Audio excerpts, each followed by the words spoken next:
예, 신일의 뉴스 정면 승부 1부 시작하겠습니다. 앞서 말씀드린 대로 오늘 1부와 2부에서는 이번 주 승부로 꾸며지고 있죠. 자, 오늘 함께해 주실 두 분 소개해드리겠습니다. 먼저 세안대학교 배정우 교수님이십니다. 안녕하십니까? 네, 안녕하십니까. 대한민국의 정치 풍향계 신율의 정면 승부 중에서도 금요일을 책임지고 있는 금요일의 남자 배정우입니다. 예, 여러분은 지금 배정우 교수의 연설을 들으셨습니다. 자, 다음에 최진영 변호사 나와 계십니다. 안녕하십니까? 네, 반갑습니다. 금요일의 남자 자유우파의 글래디에이터 최진영입니다. 이야, 멋지다 진짜. 아니 근데 이럴 수가 있어요? 아니 평소에 두 분이 맨날 양복 입고 넥타이 입고 메고 와가지고 제가 오늘 아침에 이제 저 원래 사실 양복을 안 입거든요. 네. 근데 양복을 딱 입고 나오는데 우리 앞에가 오늘 왜 양복을 입고 나가냐고 그래가지고 아니 원래 오늘 나오시는 분들이 되게 양복을 입고 나와서 안 될 것 같아서 내가 양복을 입었다 그랬더니 네. 야 이렇게 손발이 안 맞아요. 아니 또 저는 또 계절 감각을 또 반영해서 후드티를 또 입고. 이거 진짜 그 후드티 우리 땐 독구리라고 그랬어요. 독구리라. 일본말 아니에요? 독구리. 플로버라고 하죠. 예. 그건 뭐 예. 그런데 어쨌든 이렇게 이게 안 맞나. 안 맞는 게 아니고 역시 다양성 속에 뭔가 핵심을 찾아가려는 그 흐름 아닙니까? 이거 저 오늘 여러 가지로 생각하게 됩니다. 이게 손발이 좀 맞아야지 뭐가 되는데. 전국에 던지는 뼈 있는 메시지. 이렇게 되면 이게 안 되는데. 자, 뭐 승부 얘기하기 전에 어제 윤석열 대통령의 담화와 기자회견 어떻게 들으셨는지 한 분씩 말씀해 주시죠. 먼저 최인영 변호사님. 네, 그렇습니다. 용기 있는 사과. 하지만 담대한 사과라고 하기는 조금 부족했다. 이렇게 한 줄 평을 하고 싶습니다. 대통령이 사과하는 것은 그것이 쉬운 것이 아닙니다. 대통령이란 것은 어떻게 보면은 그 임기가 있는 왕이다 이렇게 평가를 하죠. 우리가 어떻게 보면은 정치학에서 king can do no wrong. 국왕모류성 이런 게 있지 않습니까? 그렇기 때문에 전통적으로 왕은 사과하는 일이 없습니다. 그렇지만 이제는 뭐 민주주의고 또 국민이 투표를 했는 거기 때문에 어쨌든 상당히 어떻게 보면 프레지던트란 것이 어떻게 보면 중세의 왕 같은 그런 비슷한 게 있습니다만 어쨌든 국민이 뽑은 그런 부분이기 때문에 국민의 눈높이에 맞지 아니했을 때는 윤석열 대통령처럼 국민 앞에 먼저 사과를 하고 또 자리에서 일어나서 국민께 크게 어떻게 보면 고개를 숙여서 사과를 하는 것은 분명히 용기 있는 행동이다. 다만 그 내용을 봤을 때는 그것이 특히 민주당에서는 굉장히 비판적으로 봅니다만 우파 지지자들 중에서도 조금 알맹이가 과연 있었는지에 대해서 물음표를 던지는 건 맞습니다. 그럼에도 불구하고 대통령이 전 국민들에게 어떻게 보면 임기를 반환하는 점을 도는 그 시점에서 2년 6개월간의 어떤 그 자기의 그 성과를 얘기하기보다 오히려 먼저 국민들에게 사과를 드리고 국민들을 존중하는 마음으로 그렇게 한다는 것은 상당히 용기 있는 어떤 결단이었다. 그리고 윤석열 대통령의 어떤 그 특징이 보면 굉장히 소탈한 그런 부분이 있지 않습니까? 어떻게 보면 그 약간 저렇게까지 해야 되나 싶을 정도로 이렇게 편하게 얘기하시면서도 나름대로 본인과 또 특히 김건희 여사와의 논란이 된 그런 부분에 대해서 정면으로 승부를 거는 듯한 우리 신율의 정면 승부처럼 사과를 했던 점에서는 뭐 한마디로 높은 평가를 하고 싶습니다. 예, 근데 이제 왕과 대통령 말씀하셨는데 사실 그게 크게 틀린 얘기는 아니거든요. 미국이 독립을 했을 때 이게 왕이 없잖아요. 예. 메이플라워 타고 가가지고 같은 사람들이니까. 그래서 고민을 해가지고 한 것이 사실은 대통령제고 남미 국가들 있잖아요. 남미 국가들, 중남미 국가들이 비교적 일찍 독립을 했거든요. 식민지로부터. 근데 이 사람들은 황당한 거예요. 독립하고 보니까 옛날에는 왕이 있었는데 지금 이걸 어떻게 해줄지 모른다. 그럼 막 두리번거리니까 저기 가까운데 그 미국이란 나라가 있는데 거기는 뭐 대통령이라는 걸 뽑아요. 그래 우리 왕 없는데 그걸로 가자. 사실 중남미의 대부분 대통령제는 그래서 형성된 측면이 있기 때문에 분명히 관련은 있다. 이런 말씀을 드려보고 싶습니다. 자, 배 교수님. 네. 임기 있는 왕이라고 하니까 제가 깜짝 놀랐어요. 그래서 놀라셨을까 봐 기원은 그렇다. 예, 그래서 기원적으로 정치학적으로 말씀드린 겁니다. 네. 우리 진행자께서 조금 방어막을 쳐주신 것 같은데 제가 방어가 아니라 팩트예요. 팩트. 임기 있는 수식어 빼면 왕이거든요. 근데 이런 표현에 우리 굉장히 품격이 높은 신율의 정면 승부 청취자들이 동의할까 굉장히 의문이고요. 지금 우리는 이제 왕권 국가에 사는 게 아니고 민주공화국에 살거든요. 그러니까 이거는 있을 수 없다. 그리고 절대 동의할 수 없다. 다만 윤석열 대통령의 대국민 사과 기자회견을 보면 왕 같은 기자회견이었다. 이렇게 오히려 얘기할 수 있겠어요. 왜냐? 아니 사회자한테 막 반말하면서 그렇게 할 수가 있나요? 아무리 대통령이라고. 뭐 그거는 넘어가요. 지역적인 문제니까. 근데 사과한다면서 윤석열 대통령은 뭘 사과했죠? 아무것도 사과 안 했잖아요. 다 거짓이고 선동이고. 근데 윤석열 대통령은 국민들 상대로 대국민 기자회견에서 대놓고 거짓말해요. 어떤 부분이 거짓말이냐. 명백하게 명태균 씨하고 통화 녹취 내용이 있잖아요. 공간에서 가져왔는데 내가 해주라고 그랬다. 아이고 말 안 듣는다. 근데도 기억이 또 안 난대요. 아니 그분이 기억력이 엄청 뛰어나다면서요. 권성동 의원 어릴 때 윤석열 대통령 만났는지도 모르는데 이분은 기억 안 나면서요. 근데 또 기억이 안 난대요. 녹취록 들었는데도 기억이 안 난다고 하면 말이 안 되잖아요. 아니, 그리고 잠깐만 권성동 의원하고 둘이 만났는데 권성동 의원은 기억을 못하는데 윤석열 대통령 기억한대요. 네, 어릴 때. 그러니까 초등학생 시절. 근데 뭐 존재감이 없었는지 권성동 입장은 윤석열 대통령 기억만 정확하게 기억 안 돼요. 근데 윤석열 대통령이 메모리 능력이 대단해서 프린트 찍듯이 다 기억하고 있대요. 사실 9번이나 떨어졌는데. 선택적 기억력인가 봐. 분리하면 분리하면 그래서 제가 볼 때는 한마디로 얘기하면 너무나 뻔뻔한 대국민 기자회견이었다. 이럴 바에는 차라리 하지 말지. 국민들 분노 더 비등할 거예요. 여론조사 제가 볼 때 더 떨어질 겁니다. 그래서 한마디로 얘기하면 윤석열 대통령의 대국민 사과 기자회견은 사과가 없는 너무나 뻔뻔한 국민을 무시한 그런 기자회견이었기 때문에 대학 교수로서 학점을 매긴다면 당연히 F죠. 요거를 이제 제가 조금 누그러뜨려서 표현하자면 사과는 했는데 뭐 고개도 숙이고 그랬잖아요. 사과의 이유가 불분명하다는 거예요. 그죠? 뭘 사과를 했는지 모르겠다는 거죠. 뭐를 대상으로. 바로 그겁니다. 그 말씀이 아니 사과를 하려면 이렇게 제가 양쪽의 얘기를 지금 다 이게 해석을 해드리고 있습니다. 사과를 하려면 사과의 기본이 뭐냐면 첫 번째가 잘못에 대한 인정입니다. 그러니까 내가 뭐를 잘못했는지를 얘기를 해야 되는 근데 거예요. 그게 없잖아요. 근데 그게 없으면 뭐가 문제가 되는지 아세요? 잘못했어. 뭘 잘못했는데 이렇게 물어보잖아요. 그 이유가 뭐냐면 재발 방지책을 묻기 위해서 반드시 나와야 될 게 뭘 잘못했는데. 그렇죠. 뭐가 있어야지 재발 방지책이 연결이 되는데 이 앞에 게 불분명하면 재발 방지책이 나올 수 없다.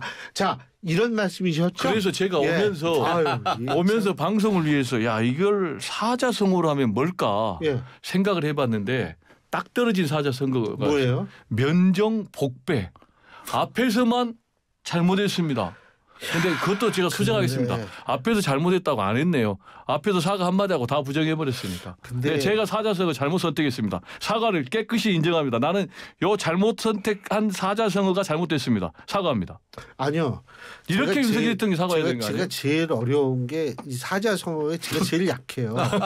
그런데 이렇게 사자성어를 들고 나오면 딴 거는 다 이렇게 요약이 되는데 갑자기 사자성어다 들고 나오면 이게 뭐지?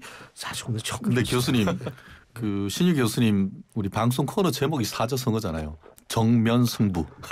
아니 제가 사자성어인가? 딴 방송에서 저한테 방송을 하나 부탁을 하면서 제목을 해서 아무거나 하세요. 교수님이 담당하시는 건 전부 내기자던데요. 그래서 난 그건 몰랐고, 그건 모르고 그냥 마음대로 하세요 그랬는데 사자성어. 자 그러면 얘기를 들었으니까 자 승자를 말씀해 주셔야 되는데 우리 최 변호사님 승자? 금주의 승자. 오랜만에 등장하셨는데요. 법륜스님이십니다. 제가 이거 사실 법륜스님 아까 기자가 전화를 해서 저한테 설명해 전까지는 몰랐어요.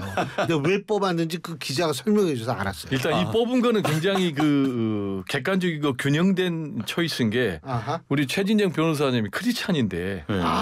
그래요? 그때 스님을 또 선택했잖아요. 근데 사실 저는 개인적으로 벌써 거의 10년 전에 법륜 스님이 하시는 우리 공부 모임에서 제가 한 6개월 공부 같이 했던 적도 있습니다. 그러시구나. 아주 열린 마음을 갖고 계시는 크리스찬이시잖아요. 네. 근데 이제 본인이 논리 전개를 좀 하려고 끌어왔는데 제가 볼 때는 좀 미스테이크한 것 같아요. 한번 들어보시죠. 지금 요즘 보면은 이재명 대표 민주당 대표가 어떻게 보면은 본인의 사법 리스크를 앞두고 어떻게 자기의 어떤 외연 확장을 위해서 기업인들도 만나는데 그 중에서 종교인 중에 지금 법륜 스님을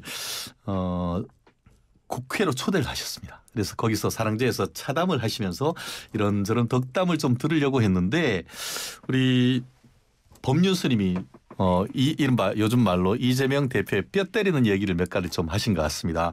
특히 그 이번 그 의료 대란과 관련해 가지고 뭐 이렇게 얘기를 하니까 정부 잘못도 있지만 민주당 책임도 크다. 라고 얘기를 하면서 민주당이 전혀 안 움직이는 것 같다. 이런 얘기를 했습니다. 그러니까 이재명 대표가 그렇게 보일 수도 그런 건 아니지만 그렇게 보낼 수도 있다. 이런 얘기를 했고요.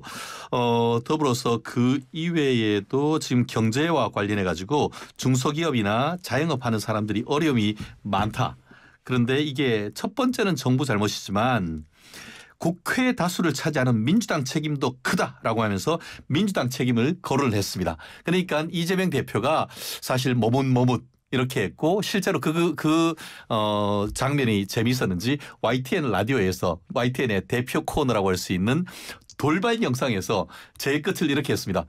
만 여기서 그만하시죠. 이러면서 이재명 대표가 말을 얼버미는 것을 그 YT에서 아주 재밌게 구성을 했었는데 국민들은 그렇게 생각하십니다. 저는 법률 스님이 증문즉설 얘기하는 것으로 굉장히 유명합니다만 이번에 얘기했을 때 민주당 이재명 대표는 현 상황을 법률 스님을 들어서 그 윤석열 대통령을 굉장히 비판하려고 했었는데 어떻게 보면 상당히 어떻게 보면 중립적이고 나름대로 지혜를 갖추신 법륜 스님 같은 경우에는 물론 정부 여당의 1차적 책임이 있지만 민주당이 거야로서 국회가 전혀 어떻게 보면 현 민생을 위해서 나서고 있지 않다는 것을 질타했다는 점에서 이번 그 현재의 정국을 나름대로 죽비로서 어떻게 보면 이재명 대표의 이 어깨를 탁 때린 것이 아닌가 그런 측면에서 이번 주의 승자로 법률 스님을 꼽았습니다.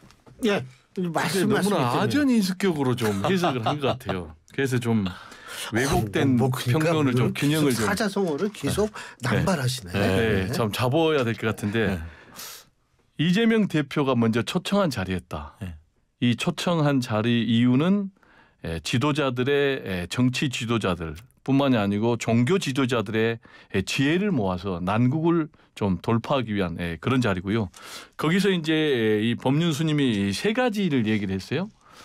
첫 번째로 이제 의료대란 얘기를 했고, 두 번째로는 이제 민생 문제를 얘기를 했고, 세 번째로는 한반도 평화 위기를 했거든요. 그런데 의료대란 문제도 분명히 뭐라고 그랬냐면 합리적 대화로 풀어야 되는데 그러질 못해서 지금 완전히 의료대란 요소가 있고 의료계가 붕괴될 위험이 있다. 그리고 첫 번째 책임은 정부 책임이고 플러스 국회 일당인 야당 책임이 있다. 이렇게 분명하게 얘기를 했어요. 이건 이제 당연한 얘기죠. 원론적인 얘기죠. 그리고 두 번째로 민생과 관련해서 이제 중소기업 자영업이 이제 너무 어려운데 정부 보살핌이 부족하다. 그래서 이거는 첫 번째로 정부 잘못이다. 그런데 제1당인 민주당도 책임을 면할 수 없다. 이렇게 얘기를 했고요.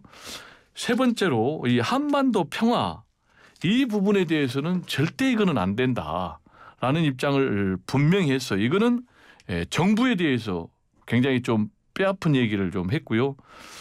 그래서 여기에 대해서 이제 이재명 대표가 좀 종교계 어르신들이 좀 나서 주십시오라고 얘기를 하니까 올 초부터 지금 고민하고 있다. 그래서 제가 해석하기로는 앞으로 때가 되면 종교계 지도자들이 나서겠다라는 이제 뜻으로 해석이 되는데요. 지금 상황은 총체적 난국이기 때문에 각 방면의 좀 지도자들이 어른들이 어른이 없는 대한민국의 어른 역할을 좀 해주실 필요가 있지 않나 이런 생각이 좀 듭니다.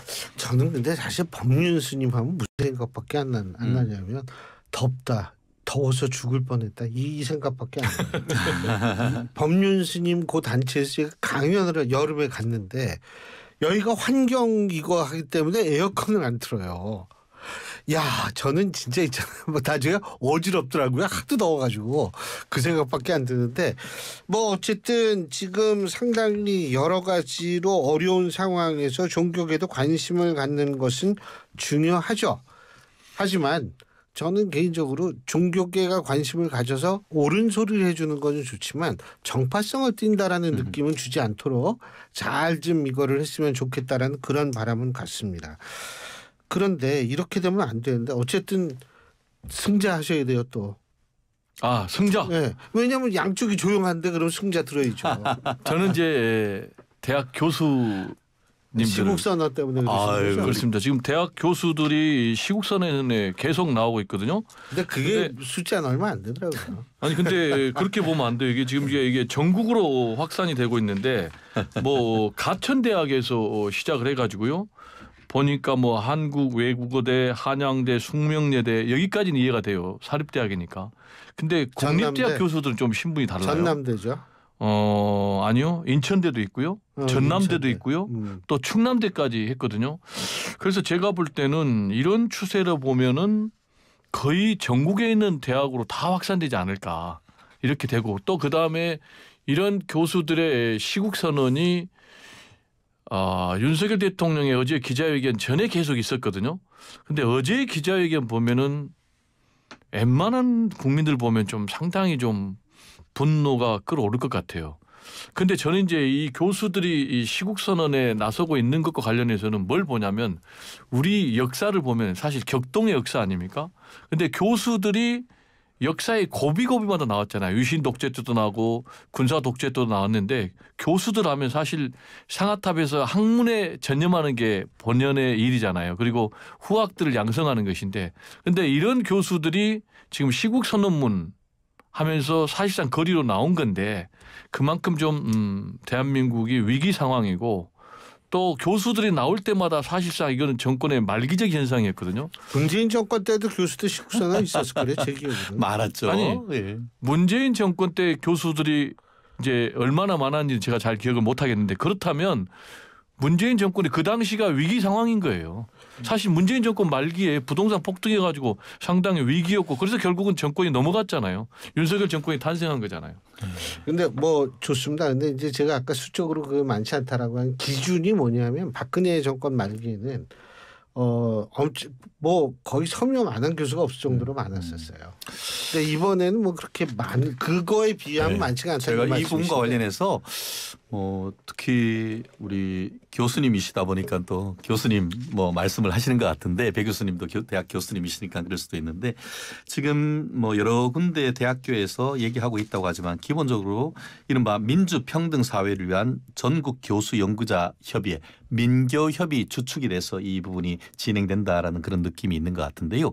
아시다시피 민교협 같은 경우에는 쉽게 말하면은 대학 교수판 전교조다 이렇게 비유할 수가 있을 것 같습니다. 근데 교수 노조는 따로 있습니다. 그렇죠. 예. 그러니까 네.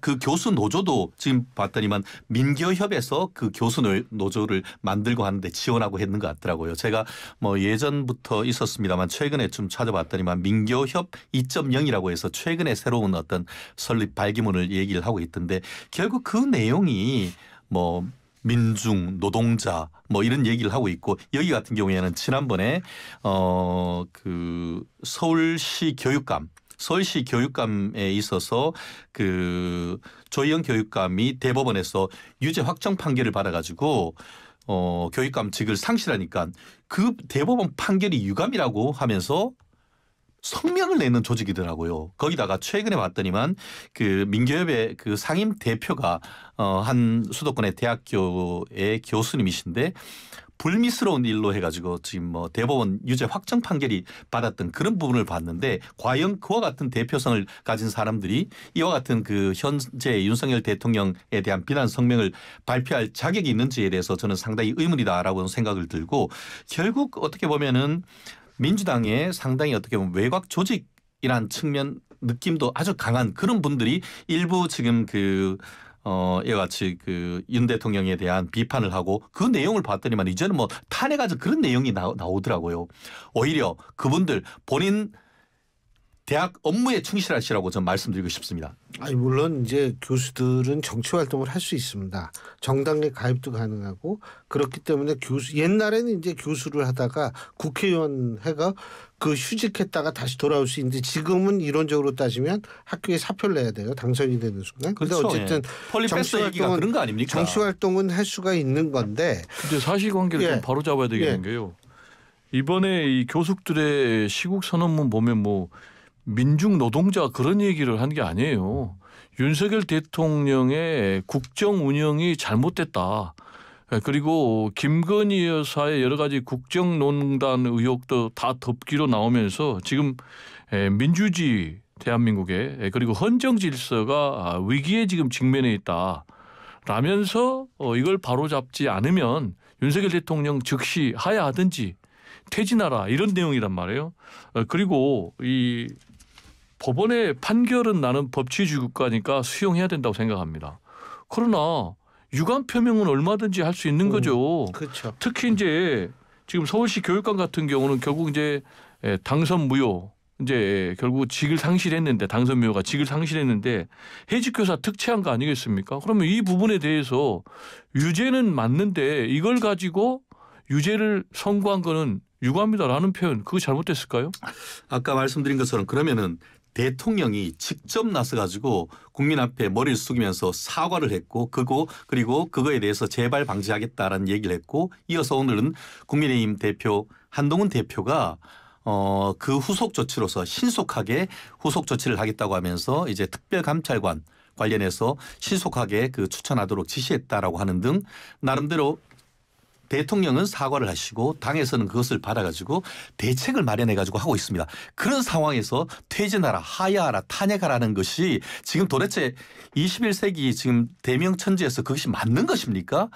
대한민국의 지금 대외 그 어떤 여건을 봤을 때 지금 유럽에서는 지금 그 우크라이나에 전쟁이 있으면서 북한이 10,000명 이상 지금 참전을 하고 있고 태평양 건너 지금 미국에서는 지금 정권 교체기가 있는 것입니다. 그렇다고 한다면은 대한민국이 이와 같은 그 대외적 환경 속에서 여야가 확실하게 어떻게 보면 그 어려운 점이 있는 부분에 대해서는 적어도 이 그 대외 환경에 대응하기 위한 그런 모습을 보여주면서 안정적으로 끌어야지 이 상황 속에서 어떻게든 그 대통령을 끌어내리려고 하는 그런 시도를 하는 것이 과연 정당한 것인가 타이밍이 맞는 것인가에 대해서는 큰 틀에서 저희가 문제 제기하지 않을 수 없는 것이죠. 자, 그럼 제가 두 가지 얘기를 좀 해야 되겠는데 하나는 재발 방지를 말씀하셨잖아요.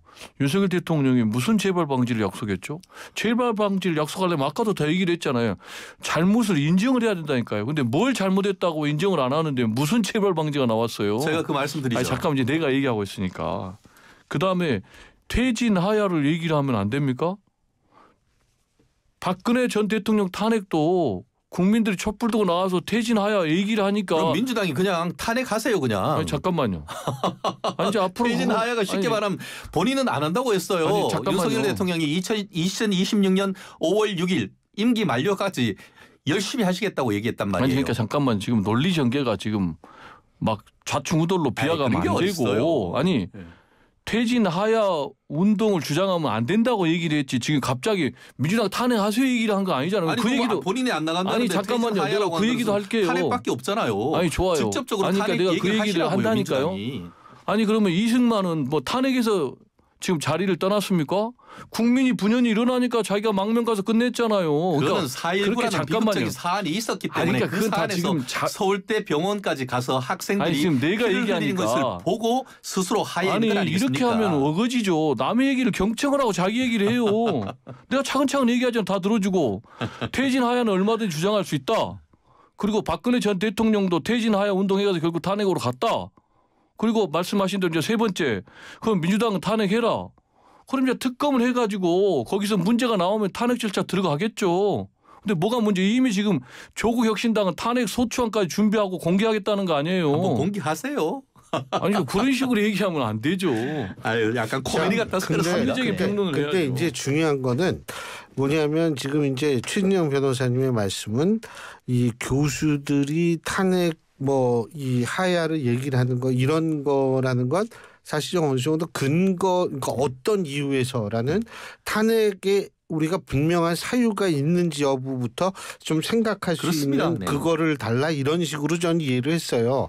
근데 뭐 정확하게 얘기하면 교수들은 제가 이거 세 가지 돼 있어요. 하야, 퇴진, 그 다음에 탄핵 얘기가 나왔거든요. 근데 아까도 말씀드렸잖아요. 지금 이게 사립대학에서 그죠? 교수들의 시국 선언문이 나고 지금 국립대까지 가고 있는데 이거를 그런 식으로 별거 아니다라고 얘기를 하면 큰일 근데 난다니까요. 잠깐만요. 심각하게 받아들여야죠. 오해가 있을까 봐 제가 말씀드리는데 국립대 교수들이 공무원 신분인 건 맞습니다. 하지만 뭐 이런 거 했다고 해서 불이익을 주거나 하지는 않습니다. 그거는 과거의 사례를 아니, 제가 보더라도. 말씀드린 거는 이 교수 사회의 시국 선언의 이 흐름이 지금 학생들의 데자부가 지금 다시 나왔어요. 그러니까 이게 지금 전국적인 현상으로 계속 확대되고 있고 대자보 나온 게 창원대학교에서 대자보 쓴 거 아니 말씀하시는 창원대학 그 거죠? 전에 연세대학도 나오고 지금 여러 대학에서 나오고 있어요. 부산대학에서 나오고. 그러니까 이런 것들이 아시잖아요.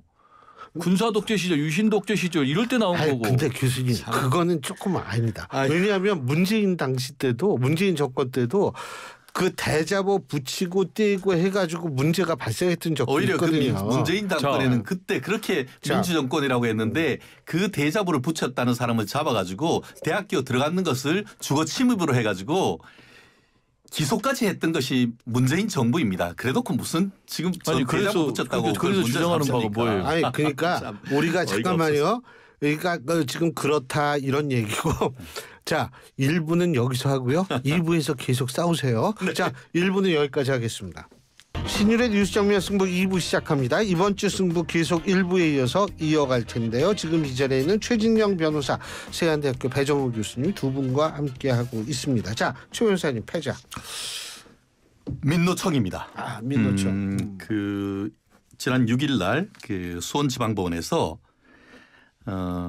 북한 지령을 받아서 간첩 활동한 혐의, 한마디로 간첩죄로 민노총 전 조직정의국장 성모 씨에 대해서 15년의 중형이 선고됐습니다. 그 외에도 법정 구속됐죠. 예, 법정 구속됐고 예. 그 외에도 보건노래노조 조직실장 김모 씨, 금속노조 부위원장 양모 씨에게도 7년, 5년 그리고 이 사람들 다 법정 구속됐습니다. 실제 그렇게 했는데 민노총 아직까지 국민한테 사과했다는 한 말이 없습니다. 그래놓고 내일 또 서울 한복판에서 윤석열 대통령 퇴진 집회 지금 한다라고 하는데 사실 그 제가 듣기로는 원래 민주당이 민노총과 같이 손잡고 내일 그 윤석열 물러나라라고 하려고 했다가 이런 판결이 나오고 해서 그런지 따로 하겠다라고 하는데 그걸 보면 약간 그래도 국민들한테 좀 눈치를 보이긴 보이나 봅니다. 그런데 이번 판결이 판결을 하면서 그 1심 판결에서 뭐라고 했냐면은 이번에 보면 100차례 이상 그 북한으로부터 지령을 받았고 그에 대해서 거의 그 수십 차례 거의 80차례 이상 제가 알기로는 그 북한에 어떻게 보면은 그 지령에 따라서 보고서를 보내는 것이 드러났는데요. 실제 이 부분과 관련해서 그 재판부가 어떻게 질타를 했냐면은 표현의 자유는 자유민주주의에서 인정이 된다. 하지만 그렇다 하더라도 표현의 자유는 한계가 있는 것이고 반국가단체인 북한의 위협이 현존하는 우리나라의 현실상 국가안전보장, 국민의 생명, 자유는 확보돼야 된다고 합니다. 그러면서 노조 활동 과정에서 자유민주주의 체제 전복이라는 반국가적 의도가 개입되는 순간 이것은 노조의 존재 의의를 상실하게 된다. 이렇게 됐습니다. 이런 판결이 나왔음에도 불구하고 그럼 아직까지 그러면은 앞으로 무죄 추정 원칙 얘기할 것입니까? 민주당은 도대체 이 부분에 대해서 어떤 얘기를 하고 싶습니까? 만약에 민주당이 주말마다 열리는 데에서 민노총과 손잡고 다시 정권 퇴진 운동을 한다고 하면은 이 부분에 있어 가지고는 국민들의 분노가 국민들의 역풍이 불 것이라는 것 이재명 대표와 민주당은 명심해야 될 것이라고 생각합니다. 그런 의미에서 이번 주에 패자는 분명한 민주노총이라고 봅니다. 근데 갑자기 이 민노총 간부들 3명 구속돼 가지고 징역 선고받은 거하고 또 민주당이 무슨 얘기하고 이게 무슨 얘기하는지 모르겠어. 그야말로 이걸 갑자기 아니 민노총이 잘못됐다 이 사람들이 그럼 그 얘기하면 되는 거예요. 왜 네. 갑자기 또 민주당으로 왜냐하면 연결하는 이번 거예요? 주말에 지난 주말에 30만 나왔다고 했는데 알고 봤더니만 경찰 출산 17,000명 나왔다고 하니까 그래서 이번 주말에 또 그 집회를 하면서 민주당은 민노총하고 같이 집회를 하려고 했잖아요. 그거 부인합니까? 자 보세요. 그러다가 어쨌든 따라하겠다고 자, 얘기를 하는 또 것 같은데 그거에 대해서 한번 아니, 얘기해 보시란 말씀이에요. 부인하겠다 하는 게 아니고 내가 사실만 얘기를 할게요. 이제 내일 저녁에 집회를 하잖아요. 그러면은 야 사당의 집회하고 민노총 등 시민단체 집회는 구분돼 있어요. 장소도 다르고 그러니까 이걸 또 섞어서 얘기를 하면 안 되고 그거는 지금 뭐 아주 뭐 그러니까 공안권사 팩트 말씀드렸잖아요. 그러니까 팩트만 같이 하려고 얘기하자고요. 하다가 하다가 눈치가 보이니까 따로 하려고 했다는 거에 대해서 그러니까 지금 제가 말씀드리는 거죠. 따로 하잖아요. 따로. 그러니까 자꾸 그렇게 뭐 공안검사 몰아가듯이 하면 안 되고 지금 이 사람들 같은 경우는 사실상 간첩 활동을 했잖아요. 사실상이 그래서 아니고 유죄 선고가 팩트죠. 내려졌잖아요. 예. 근데 갑자기 무슨 무죄 추정의 원칙이 왜 나와요? 아니, 지금 그러니까 누가 무죄 추정을 얘기하냐고. 왜안 하냐고요. 아니 그러니까 민주당은 지금 이거에 대해서 어떤 입장이냐고를 그 제가 민주당 묻는 여기에 겁니다. 대해서 왜 입장을 국민이 내놔야 묻는 겁니다. 되냐고요. 참나. 참. 자 보세요. 그러니까 이거는 잘못됐고 그다음에 분명히 법원에서도 판결했잖아요. 집회 결사 표현 통신의 자유가 있지만 이건 자유민주주의 체제를 허무는 위협하는 선에서는 안 된다라는 얘기를 분명히 했잖아. 이거 100% 동의를 해요. 그리고 국가 안전이나 국민의 생명과 자유를 확보해야 되는 이것도 다 동의를 하고. 근데 여기에 대해서 일반 대한민국 국민들 누가 부정하겠어요. 그리고 민노총의 조합원들도 여기에 대해서 대부분 다 부정 안 하는 거죠. 이상입니다. 알겠습니다. 근데 그 어쨌든 이 집회 참고로 우리 청취자 여러분들을 위해서 제가 말씀드리는데 내일은 확실히 따로는 합니다. 시간도 다르고 장소도 다르고 근데 최인영 변호사님이 말씀 맞다나 좀 협의는 했죠. 같이 한다라는 거. 그리고 뭐 그렇게 됐는데 이게 근데 협의는 많이 하더라고요. 그저 저 조국 혁신당하고도 협의하고 뭐 협의는 많이 하는 것 같은데. 아니 그리고 제가 또 얘기를 할게요. 그러면 민노총하고 또 야권하고 공동 집회하면 안 됩니까? 왜 따로 해야 되는 거죠? 아니 필요하면 같이 힘을 합치는 거죠. 윤석열 하세요, 대통령이 같이. 못한다. 예. 퇴진시켜야 되겠다면 퇴진운동 같이 할 수 있는 거죠. 이게 여기서의 핵심은 사실은 전 뭐라고 제가 잠깐만요. 이 생각하냐면 부분에 대해서 제가 아니, 한 말씀드릴게요. 보수단체도 왜 제가 하잖아요. 잠깐만요. 제가 말씀드릴게요. 아니, 아까 질문했기 때문에 제가 답변 드릴게요. 그래요. 성모 씨라고 이 사람이 민노총의 조직쟁의국장입니다. 조직쟁의국장이 뭐냐면 쉽게 말하면 주말에 다 모여 하면서 같이 모이는 그 모든 것을 총괄하는 겁니다. 특히 이 사람이 산별 그 연맹하고 지역 연맹 총괄하는 민노총의 실세입니다. 얘기한 것처럼 주말에 다 모여라고 하고 또 민주당이든 내든 야당과 같이 해가지고 이 부분을 기획하고 계획하고 실행하는 총책이란 말이에요. 그렇기 때문에 제가 이 부분에 대해서 말씀드리는 것이고 아니, 그래서 그 과정에서 민주당에 협의하는 사람이 이런 분들이었는데 그런 사람들과 손잡고 민주당이 과연 대정부 투쟁하는 것이 국민들 눈높이에 맞는가라는 것에 대해서 얘기를 하고 더불어서 이와 같은 지금 민주당이 민노총의 핵심적인 관련 관계자들이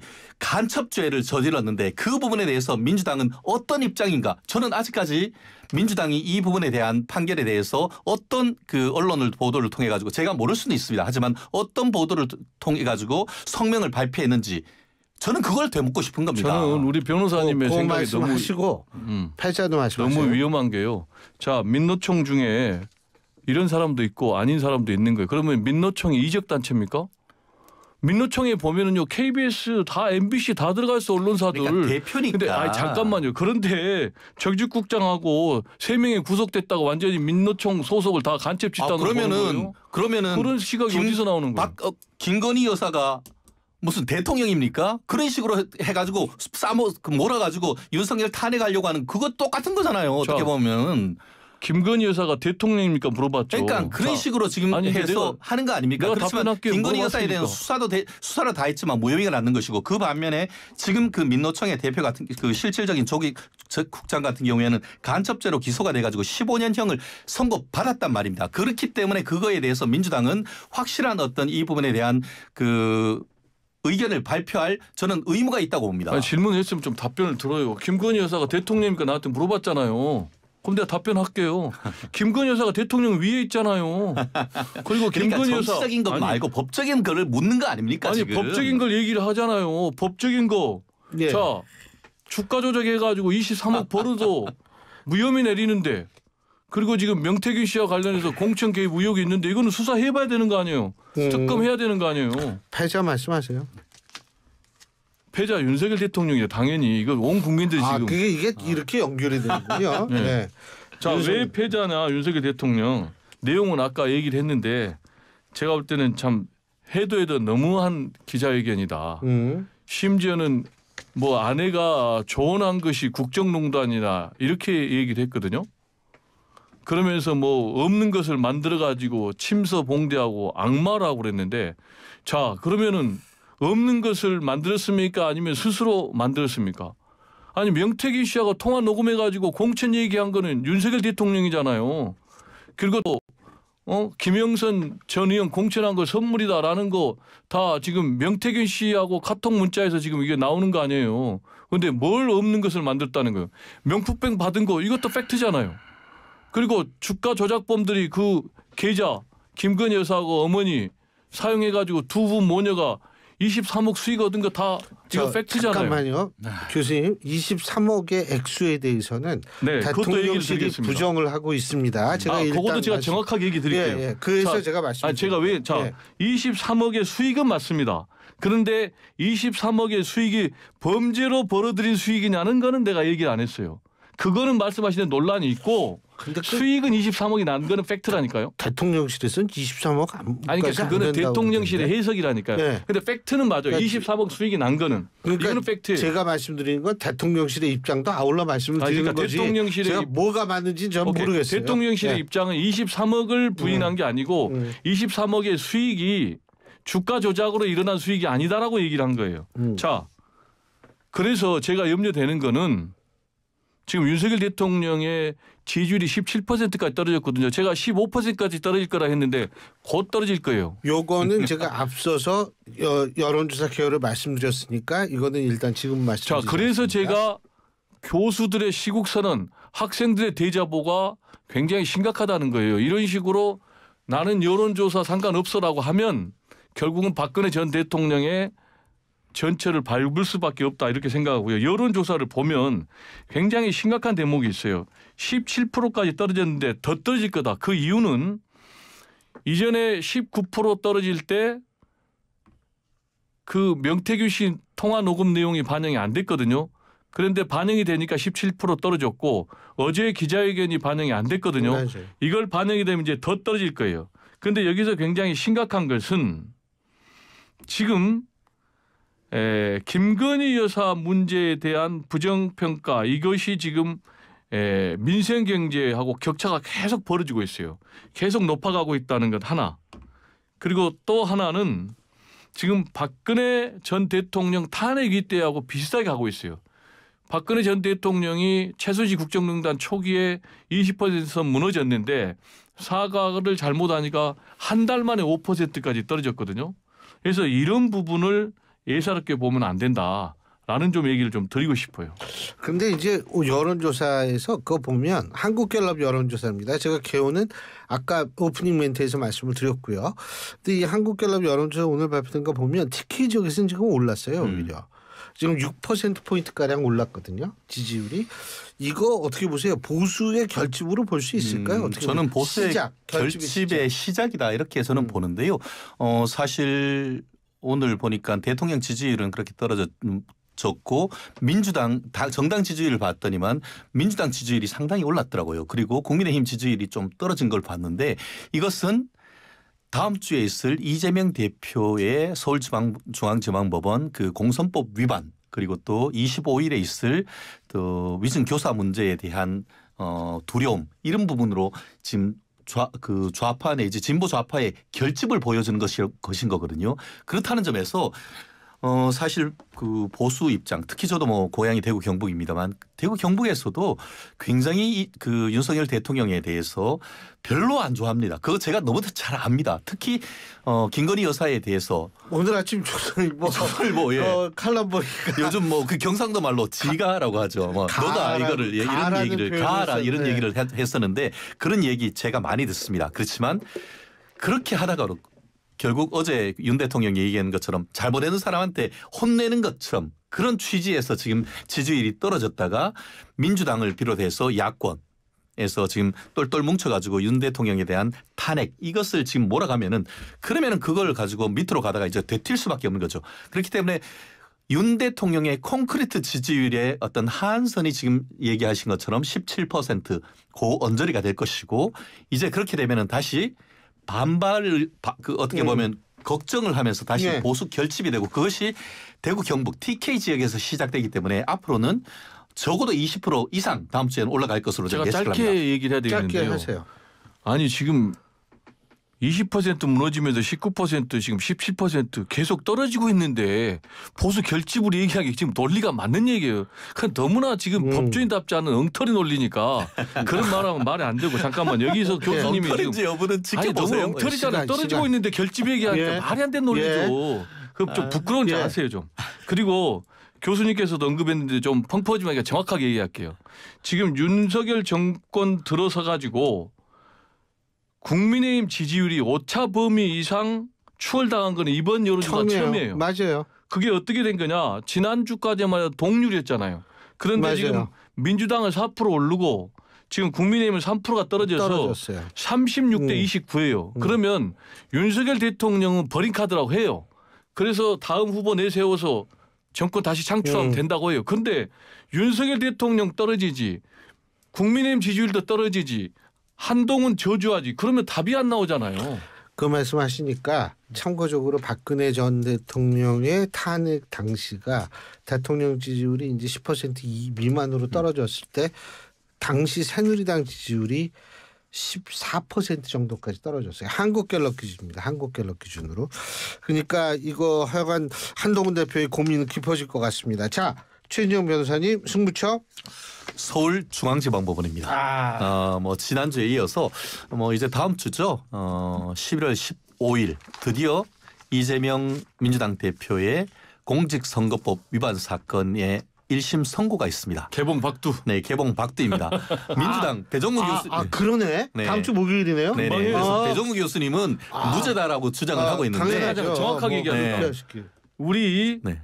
변호사님은 실형을 얘기해서 나오고 내기를 했고 나는 무죄 또는 직을 유지하는 100만 원 미치다 이렇게 얘기했어요. 정확하게 아셔야 됩니다. 야, 그 제가 윤석열 얘기하는 대통령 것은 뭐 기억력 좋다 그러셨죠? 네. 배 교수님도 제가 얘기하는 기억력 것은 제가 얘기하는 것은 뭐냐면은 그 위중 교사는 실형이 나올 가능성이 매우 높고요. 그 반면에 이 그 공선법 위반 같은 경우에는 집행유예 그러니까 실형의 집행유예인 것이고 그러니까. 예, 그 실형의 집행유예인 것이고 네. 제가 봤을 때 그것도 실형 가능성이 높습니다. 실형이거든요. 실형이고 실형의 집행유예 나오고 벌금형 가능성 전 현저히 낮다고 봅니다. 그리고 이 사안에 있어 가지고는 소법정에서 중법정으로 바꿨기 때문에 법원이 저는 이렇게 예측을 합니다. 생방송할 가능성은 낮다. 하지만 중법정에 있는 방송 장비를 이용해서 현장을 그대로 촬영해서 증거를 둘 가능성은 좀 높다고 봅니다. 그 녹화로 보여주는 거예요, 그러면? 그러니까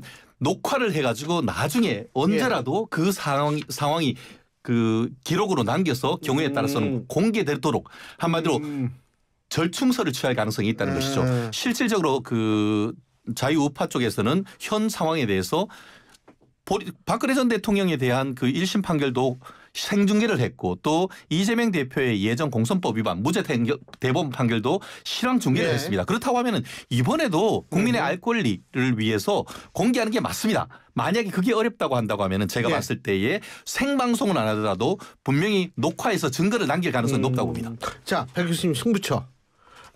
네. 명태균의 입. 자, 명태균 나왔습니다. 명태균. 자, 네. 무슨 제가 경매하는 사람 같네. 명태균 나왔는데요. 네. 저희가 싱크 하나 준비되어 있습니다. 자, 싱크 한번 듣고서 얘기 들어보죠. 경솔한 언행으로 제가 민망하고 부끄럽고 죄송합니다. 검찰 조사에 성실히 임하겠습니다.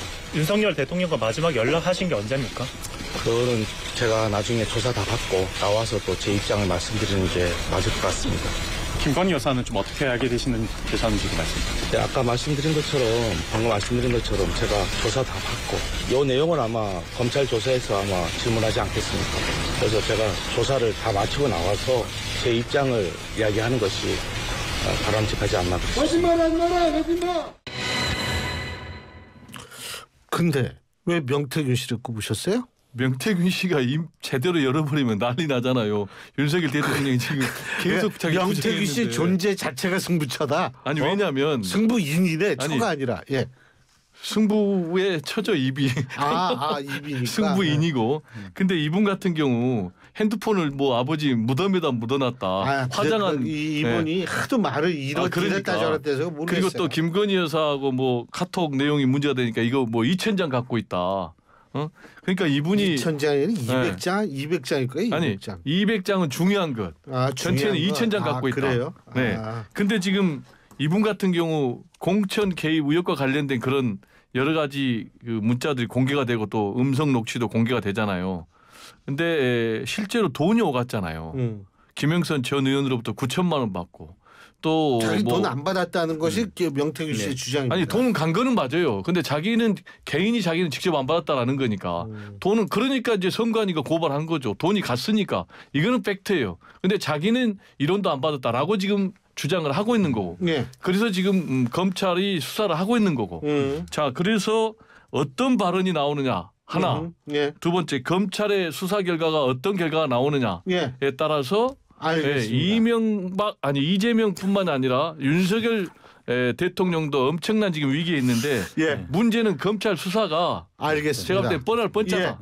예. 40초. 짧게 하겠습니다. 제가 그 명태균 관련되는 사건의 변호인으로 그렇죠. 이번 주에 예. 2번 제가 검찰청에 갔다 왔습니다. 예. 근데 저는 안 맞는다 하더라도 창원지검에 지난주에도 근데 창원지검 검사님들이 수사 보안에 굉장히 신경을 쓰고 있습니다. 그래서 저 또한 그렇기 때문에 방송에 제 개인적인 얘기는 안 하는데요. 다만 예. 이건 확실합니다. 명태균 씨가 얘기하듯이 사람은 거짓말하지만 돈은 거짓말하지 않습니다.